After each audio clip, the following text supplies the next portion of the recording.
Hi, this is Stand Up Zombie, and I'm here to give you your top zombie movies of all time.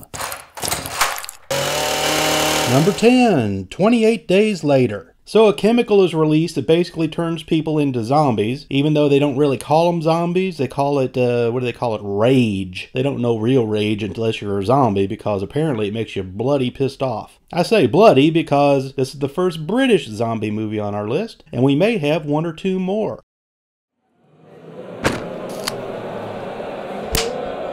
Number 9, Dawn of the Dead, 2004. Now this is a movie directed by Zack Snyder, who later went to do 300, but what's great about this movie is, damn, them zombies can run. Before this, the zombies were just kind of meandering cattle that you could easily take out with a 30-06 from about 200 feet if you had a good shot at their head. In this movie, it's like having the Olympic track team coming right after you and wanting to eat your brain. From the moment the little girl in the beginning opens the door to her parents' bedroom and you know something is up, it does a zombie sprint to the end with non-stop action.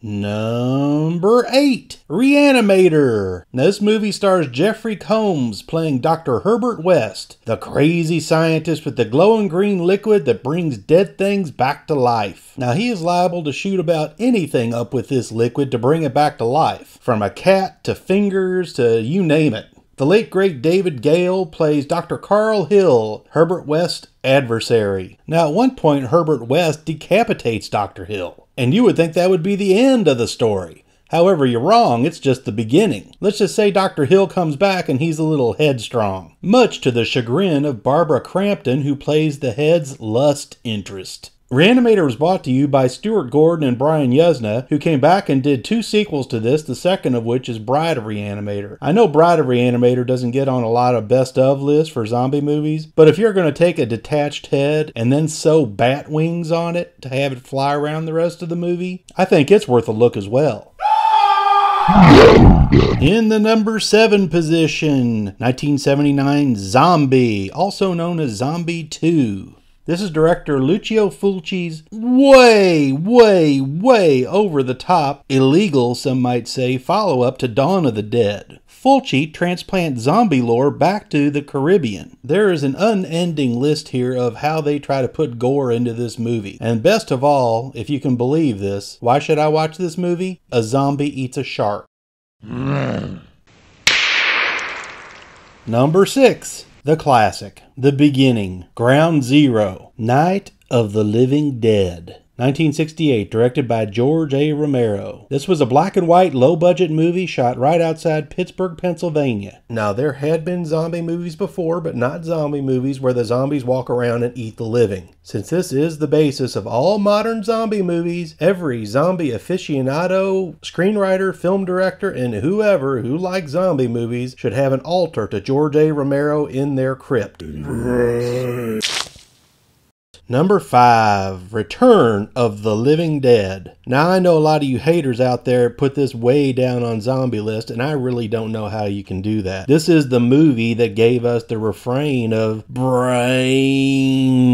Now, this is one of the first movies that was an intentional zombie comedy, or what I like to call it, a zombie. This first zombie is equal parts gore, violence, nudity, and hilarity. If you're into zombies and you have not seen this, you need to see it and give it its proper respect. If you do not, I will come find you and eat your brains. Now, before he started making Lord of the Rings movies and The Hobbit, the great Peter Jackson came out with a wonderful zombie movie called Brain Dead, also known as Dead Alive in the United States. Now, this is just a movie about a boy and his mother who just happens to be a zombie and who wasn't really that nice of a person even before she was a zombie. The son and the mother do have a great fight in the end where you can say the son is born again. And as far as being over the top, let's just say it's a giant room full of zombies versus just one little boy and his lawnmower. Final score? Lawnmower 70, zombies 0. Number 3, Shaun of the Dead. Simon Pegg and Nick Frost play best friends who have the zombie apocalypse thrust upon them, and they can think of no better way to kill zombies than to throw an entire record collection at their heads. While they drive around and try to collect all of their friends and family, they come up with the brilliant idea that the safest place for them to be is at their local pub. This movie is nearly flawless in its scriptwriting and direction, and this movie is my top zombie.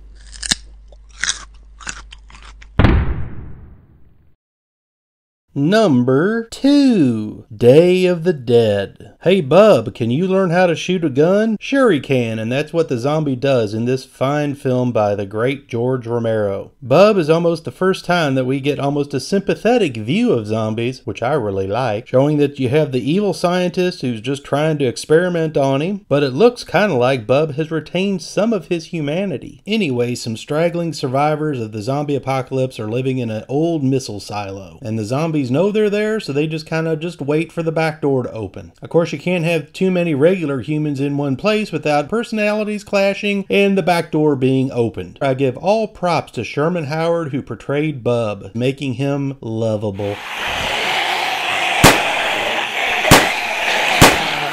Finally, now we are down to the top selection for the best zombie movie of all time. What do a helicopter, a screwdriver, a machete, and a shotgun have in common? They're all used to kill zombies in Dawn of the Dead. A ragtag group of escaping humans go into a mall, kill all the zombies in the mall, and kind of make sure that it's all locked up so they have their own little world there. However, as we keep seeing, more and more zombies for some reason are drawn to the mall. Maybe it was their memories of the food court, or the memories are of eating people, which they know are in the mall.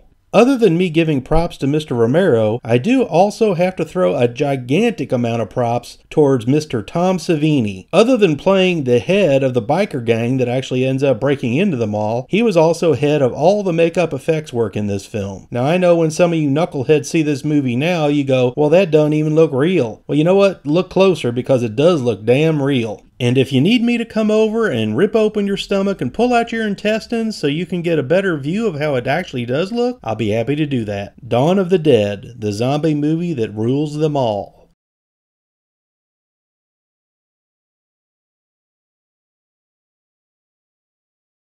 Condor.